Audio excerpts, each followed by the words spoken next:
Hey guys, good morning. Mario from Phoenix Android Radios. I do tech support, I do installs. So today we got a 2016 Toyota Tundra limited edition.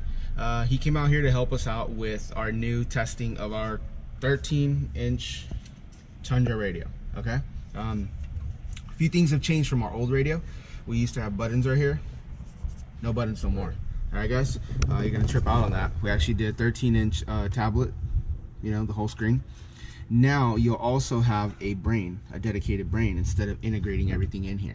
All right, so today we're just going to go ahead and try to install this and see what happens. One of our main things that we're trying to fix is our AC controls. A lot of you guys have told us before, oh, you know, my AC controls are off the grid. You got 31 degrees, you got 60 degrees, you got 150 degrees, I think I seen a little bit ago. So hopefully this fixes it. All right, you're going to take a ride with us and see how this goes. All right, guys.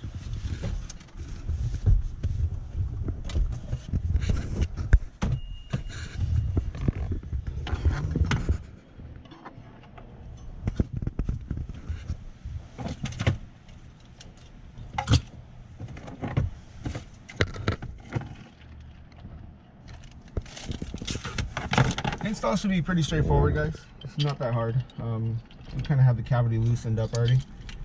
So we're just gonna do a few little plugs right here. Just bear with me.